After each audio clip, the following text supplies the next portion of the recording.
Hello YouTube, it's Lion here with Hobbies of Man once again, and today we are doing another light novel review. Now today I will have 3 videos out if I manage to make them properly. This is the first one, then we're going to have another light novel review later in the day, and at night we're going to have a Gunpla build. So hope you guys stick around for that. This is me taking a little bit of a break from that whole shoujo thing that I've been doing on the channel. I'm going to do this every Saturday in February.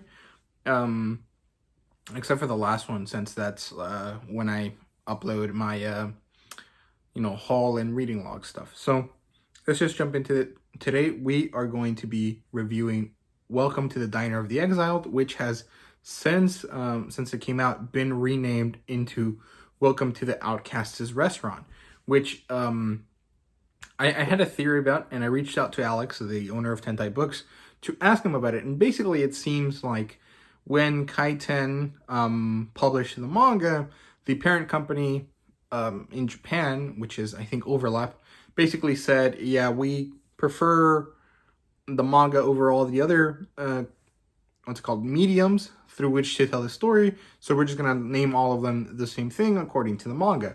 So the name has been changed, and I also think the name of the characters and some of the translations have been changed, but I have no way of confirming that since I haven't bought the manga from Kaiten. I have the original version that was released way back when from Tentai Books, and I haven't purchased a new version, or I don't even know if they have released a new version. So I think basically both of the names are correct, but the one that you're going to actually find, even Tentai Books has changed their name already, is Welcome to the Outcast'S restaurant. I like it. I think it's good, but I did actually prefer the Diner of the Exiled one a little bit more, but I think Outcast's restaurant kind of flows off the tongue a little bit better. And if I remember correctly, Alex had talked about this before, I think with Justice R. Stone over on the Light Novel podcast, about some of the translation kind of stuff that went into it, and it's all very interesting. But this is written by Yuki Kimikawa, I think that's how you say it, and illustrated by Gao, who I think I've heard of before. I'm not actually sure, but I'm pretty sure I've heard of this guy before, or this woman. I don't know if they're male or female. And this is obviously published by Tentai Books. And the demographic, as far as I understand it, is shonen according to Kaiten, I think. The genres here are comedy and fantasy, and Tentai Books, or Alex specifically, said that this is an isekai, or as close to an isekai as you can get without it being isekai. And yeah, but I would actually call this gamelit, or some sort of video game-esque style story, whether you want to call it lit RPG, gamelit, or whatever else you want to say is up to you. Isekai does not actually mean that there's game elements in it. It's just usually done that way because it's the easiest format to follow, as far as I understand it. I'm not actually sure if that's correct. And there is an adaptation here. Obviously, it's the manga by Kaiten Books, but as far as I understand it, the light novel is the original product, or the original source material. Now, the premise here is that this level 99 chef, I was about to say chef, sorry, gets exiled from his guild, the Silver Wings Battalion, I think that's what they're called, and decides to start a restaurant in this little town that's in a rural area, and essentially ends up picking up a bunch of stray kids and kind of gets jumbled into this political plot to basically gain money that he really had nothing to do with, but because of one of the kids that was introduced that he ended up kind of adopting was involved in the plot, he has to kind of deal with it. And it's all very good. I really enjoyed this book. I thought it was a really nice read. I would have wished that the food aspects were a little bit more important because I do like foodie manga, but in general, I thought that this was pretty good. So let's just jump into the actual evaluation now. The plotline here is good. I really enjoyed the story. It's pretty wholesome in general. I think it's very nice. It's very calming and soft and kind of like relaxing. It's not all that serious, but there are elements here that are very, meaningful and poignant and kind of that might be underappreciated because this is like not that great of a title. Like, it's not a very big title, and I don't think it has anything about it that is going to make it a really big title. This is going to be very, like, middle of the road, average light novel for most people, but there's some stuff here that's really amazing that I thought was really wonderful.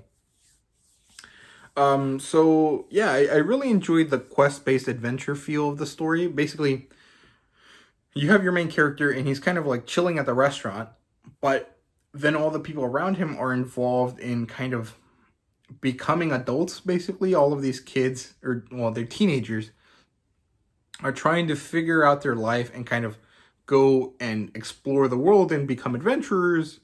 And basically he ends up having to help all of them because they're basically very useless kids, because, you know, they're children and or they're teenagers and they're not really sure about their life. And essentially you kind of follow him in each chapter as he kind of does like this quest, in the sense that this kid has a problem and the kid does something and it messes up, and then he has to go fix it behind the scenes and kind of help the kid out along without them really realizing it. And I thought it was really good. I really enjoyed it. And basically, the key points of the story here are the expulsion from that guild, the diner setup where he meets Atelier, or I think the correct name now is Atriel. Or, no, sorry, the other way around. The correct name is Atelier, which is a French word. So, but I'm not gonna pronounce it like they would in French, because I don't know how to do that. And then he ends up collecting all of the other stray characters. And then there's that big political plot, ends up with a really big battle. And it's kind of odd because it feels like the story ended, like it wrapped up and everything is fine. Sure, there could be more development later with all the other characters, but the story itself actually closed really nicely in a very nice kind of way that kind of makes me feel like a second volume, which I'm pretty sure is definitely coming, would have to do a lot of setup work in order to properly, you know, feel like a continuation of the story, because this was like so nicely wrapped up. You know, the main character had his achievement done, which was to get to level 100. There was, you know, a concise closing to Atelier's kind of personal struggle, and all the other characters kind of realized, hey, we have him, he can, you know, provide us the support we need. If we ever need it, we're going to be okay. So it was pretty nice. Now, the characters here are pretty enjoyable. I like all of them. Dennis is the main character, which I think is a callback to Denny's, like the diner, which I think is why Alex actually picked the word diner instead of restaurant. But yeah, he's a really easygoing guy. He's a master chef, and he's searching for the way to get to level 100, because in this world it's basically like a very difficult thing. Not that many people do it, and basically most people end up getting capped at like level 50 or 60, and those that manage to get up in the really high levels kind of end up getting, you know, capped at 99, because not many of them can find the way to get to level 100, because it doesn't actually even matter about your skills or your experience points at that point. It's more of a like personal thing at that point, which is very interesting. I really like it, and I love that he's such a dad. He's like, I don't know, so caring and so honest and earnest about, you know, these kids, and he doesn't really care that, you know, he's basically losing money taking care of them, but to him it's okay, because hey, someone took care of me when I was in the same situation. I'm gonna pass that along, and kind of along the way he ends up really caring about these kids, and I thought that was really good. I really enjoyed it. I really enjoy these stories about like finding your own family in a world where you don't have any. I think it's really nice. And then we have Atelier, who is a royal turned slave, and she's kind of quiet. She's, I think the correct term is kudere, but I think that implies that there's a certain amount of romantic interest, and between Dennis and Atelier, there's none. There's literally a whole joke about how he's her dad, basically, so, you know, it's not that type of story. And then we have two other characters, I think, which is Henrietta and Bibia, who are a knight. Bibia is the wizard kid, I think. No, wait. No, Henrietta and Bibia are the knight and the scholar girl, and then Bethel is the wizard kid. And then the Wing Battalion, which basically consists of a lot of people, but the two important ones are Vigo and Katie.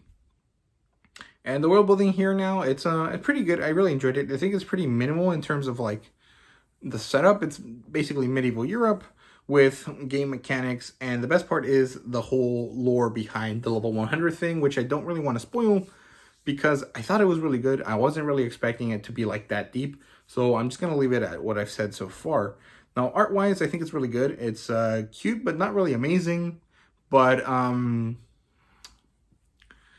don't know how to say it. Like, it's enjoyable. It doesn't feel tilted or stilted at all, which is something I had problems with in books like Automaton, Waitress, and Combat Baker, which is kind of similar to this. So that doesn't happen here. I think this is a very nicely done art style. It's very good. It's very clear. I actually enjoyed it. It's pretty cute, but you know, it's not by any means all that amazing. Fan service wise, there's basically none. There's bikini armor in Katie. There's a naked bath scene, and that's basically it, I think, which isn't really all that big of a deal. So it's not really all that, you know, bad.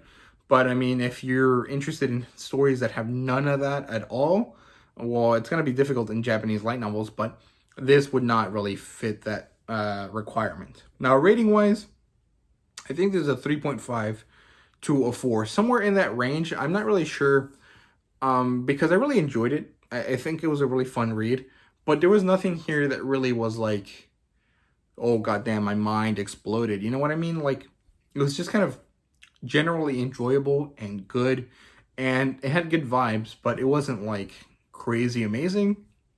So I think a 3.5 works really nicely because it's definitely above average, you know, significantly above average, but it's very middle of the road in terms of like what it does. But I did get a lot of enjoyment out of it, so it has to be bumped up a little bit. And yeah, that's it for the review. Now, recommendations wise, yes, I definitely recommend this title. I think it's very good. I really enjoyed it. Like I said earlier, it wasn't anything amazing. It didn't blow my mind, but it is fun. And I think that this is a really good title to kind of just like relax and enjoy, you know what I mean? Plus, if you're watching this video, you can definitely buy this title on an ebook format with a 10% discount if you use code LION at checkout. So, you know, cool stuff there. Thank you, Tentai, for setting that up. Now, similar titles. I've been killing slimes for 300 years and maxed out my level is definitely one that, you know, rings a bell when it comes to this. The whole family aspect is very present here. Other stuff that kind of is like food related, but doesn't really like take into account the foodie aspect where like the story is about creating food. Devil's a Part-Timer fits that, and Combat Baker and Automaton Waitress fit that bill as well. I have reviews for both of them on the channel, so definitely go check it out. I'll leave the playlist for my light novel reviews at the end of the video, so you can go look it up there, or, you know, search on the channel. But yeah, that's basically it for me. I hope you guys enjoyed this video. Tentai, thank you for the review copy. I really appreciate it. And yeah, thank you guys very much for watching. If you did enjoy, please leave a like, subscribe, and comment down below. Let me know what you thought. How have you guys enjoyed this second book by Tentai? I personally found it really good.